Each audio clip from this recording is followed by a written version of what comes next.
Welcome to Geon Consulting. My name is Abhijit Kirkar, and in this video, we will look at the utilities value model. So we are going to look at the value model, business model ecosystem for the utility industry. We are going to look at the evolution of the business model for the utilities companies. Now, to give you an equivalence, it would be similar to what Apple did with the iTunes and the App Store's platform. And they created value by linking unconnected industry segments and issues with them. So basically, they looked at the music industry, at the piracy issue, which was one segment. They looked at the MP3 player market, which was another segment. And Creative, which was a Singapore-based company, had already created an MP3-based player. And then they looked at the hard drive area, which is where Hitachi had developed a hard drive. And they connected these different varied segments and solved certain issues for the music industry. That's how they came up with the iTunes. And they followed a similar structure with the app stores, where they connected the phone users to the programming world through their iOS and App Store system. And they created a value model there. In that similar thought process, we are going to look at the utility industry. So the basis is looking at unconnected segments and problems for these segments and the customers and creating value. Now, a VBE model is one step prior to digitalization, which focuses on value creation rather than technology. So it looks at how the future would be with the changes happening in other unconnected areas or adjacent areas. So there are three primary drivers for the utility industry. The first is decarbonization. The second is decentralization. And the third is digitalization. Now the utilities industry is a deregulated market, which means other competitors can come in there. Now let's look at each of these issues. So first we look at decarbonization. And what we do is we look at the market size in 2020 for different areas, perhaps remotely linked to the decarbonization area. So one is, of course, the utilities industry, which is a $5 trillion industry, growing at 4% compounded annual growth rate.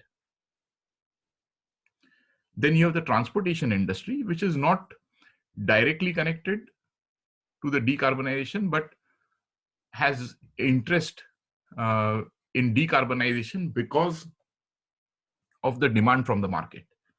So this transportation industry is a $5.5 trillion market, growing at 7% compounded annual growth rate.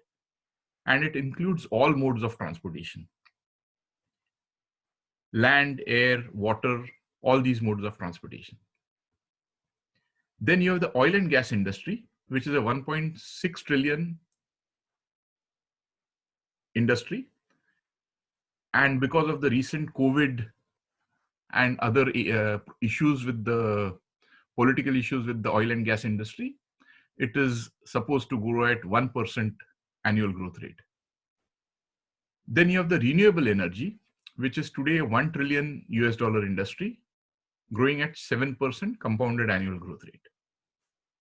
Then you have the wind energy, which is today at 81 billion and growing at 7.5% CAGR. The solar industry, 52 billion and growing at 20% compounded annual growth rate. The fuel cell, which is $5 billion industry, growing at 34%. And the storage battery, which is a $2 billion industry, growing at 34%. Now, these are forecasted to grow at the CAGR, which is mentioned with each of these industries. But if we use a VBE model to this industry, then we will have a different path and different growth rate for many of these green companies. So all these green renewable energy companies are shown in green here. Now, if this whole trend continues, the utilities industry would be $8.9 trillion by 2030. The transportation industry would be 9.45 trillion. Similarly, the oil and gas industry at 1% growth rate would be 1.8 trillion in place of 1.6, which it is today, or 1.7, which it is today. The renewable energy would be a 5 trillion. Similarly, wind energy 166 billion, solar energy 321 billion, fuel cell would be 93 billion, and storage battery would be 37 billion by 2030. This is if this trend continues of the growth rate forecasted today. But using VBE, we'll see what opportunities can be there for the utility industries to really transform this whole market and create a different business model for themselves. So the prime drivers for decarbonization, which are perhaps holding it back, are price, as you need economies of scale, and the price for cost and efficiency of solar, wind, and other forms of renewable energy. So in today's comparison, it is 5 to 17 cents per kWh for fossil fuels and 5 to 10 cents for solar energy, and similar trends with other energy sources. But there's a downward trend for solar to 2.5 to 3 cents by 2030. So that is one is the price, and second is also the efficiency would increase. So it becomes a tailwind for alternate energy companies like solar to really scale up. And that's why we have shown it in green there, that the price issue with cost and efficiency would be solved. Next is the availability. Sun and wind are not available at all times, so it is a conversion issue. But this could also be helped or solved with a VBE model, and that would actually go into the storage, which is a storage issue. But again, there's a downward trend for batteries, and they have dropped by 60% in price from 2010. And that again is a tailwind which helps propel these renewable energy companies forward. So again, it is solved with a VBE model. And then we look at convenience. So we are comparing the oil transportation and the utility for home. And this is more of a ease issue. So to give an example, if you want to charge batteries for cars today, it takes a long time. And also, even if you use fast charge, it still takes a long time waiting time. Whereas if you look at the oil transportation industry, I get 700 kilometers in 5 minutes when I put petrol into my fuel tank or diesel into my fuel tank. Now with utility, it's the same thing. I flip my switch and get electricity, but it could be the same for any other competitor to the utility companies. So ease of use is also could be solved with a VBE model, particularly in the oil transportation area. Now let's look at decentralization. So we look at two areas. One is the home, office, and industry, which is the utilities traditional market, and it's all about cost and delivery of power. That's it. And then the next case, we look at the transportation, which is traditionally the oil and gas industry. And here, if the utility companies have to step in, you have certain factors like conversion, storage, and ease or convenience factors to be solved with a VBE model. Now let's look at the utility company market. And a customer doesn't have a choice other than a bill for X amount a month or a year. And it's the cost and delivery of power, which basically propels him to make a decision. An independent company which gives a lower cost than my utility company from renewable sources will start competing with the utility companies and start taking business away from them with the decentralization happening. Now, today, there are no known competitors as a group, primarily because there is a natural barrier and the utility companies have put large infrastructure costs already, and independent players are not able to do that. But this may not be the trend in the future, as you will see more kind of solar, wind, and other power sources, which will start taking away business from the home office and industry, the traditional market of utility companies.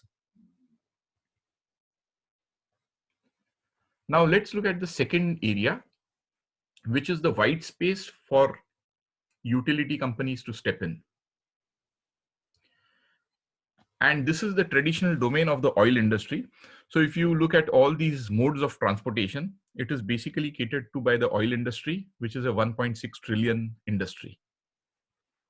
Now, if you have to convert this into the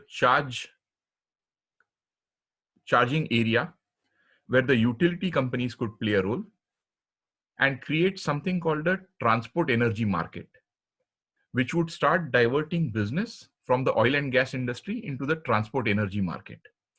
Now, the utility companies have a natural progression because they have a white space with their existing customers, and we'll see how it is.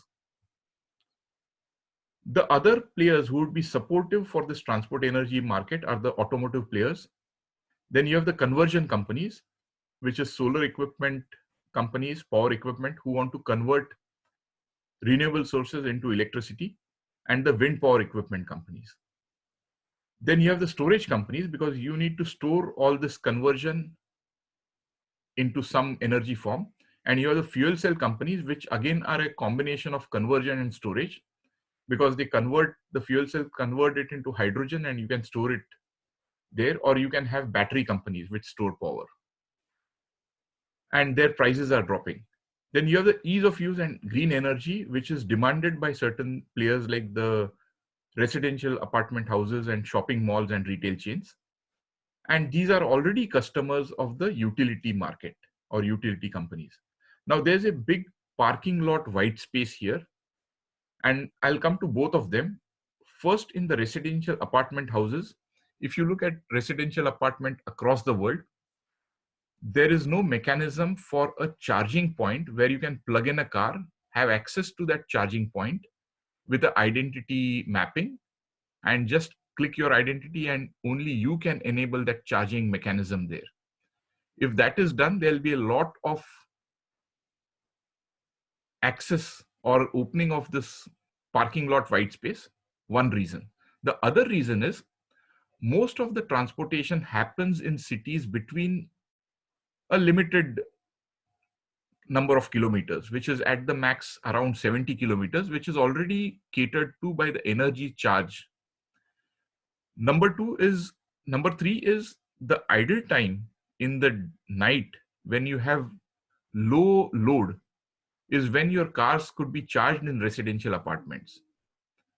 For shopping malls, it's the other way around. During the day, they want to have many people, customers come in and be parked in their parking lot while they move in their big stores. And they also support green energy use. And that's why shopping malls have a vested interest in this parking lot white space. Now, that's a good stepping stone for utility companies into the transport energy market, which is going to grow up because of the support from all the supporting players like the automotive companies, the storage companies, the conversion companies, and the ease of use and green energy demand from customers. Now you have the utility companies which could step into this market and start taking this market, or you will have independent local utility companies which will start coming in. And basically, this transport energy market could come to the utilities industries to take it to this 8.9 trillion or perhaps higher market there. Now, the independent local companies could also step in, and there's a disadvantage for existing utility companies because once they step in into this transport energy market by having small micro grids, they could step into the main business of utility companies.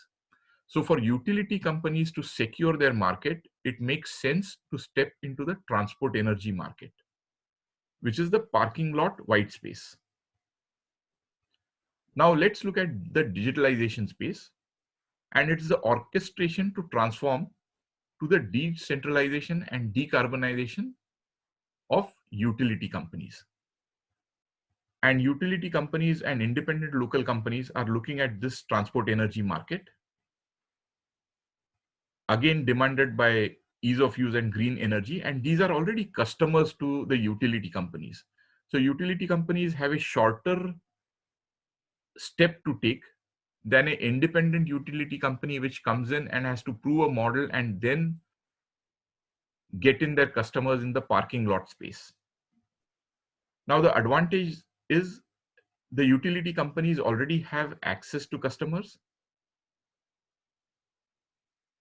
The conversion companies can support either of the players who come in there, and they are going to actually help these companies, either the utility companies or independent local utility companies which come up, and the storage players and the automotive companies. Now this business is going to be diverted from the oil and gas industry into the transport energy market. Now how it plays out is for the utility companies to actually take a step and get into this market, the earlier the better. Who is the competition? And it's not the other utilities. It is the oil and gas industry which is a competitor here. So if you remember the iTunes and Nokia continued doing its traditional business, which is selling a phone as it is, whereas iTunes looked at all the adjacent areas, all the unconnected areas, came up with the iTunes platform, the App Stores platform, and then Nokia went out of business.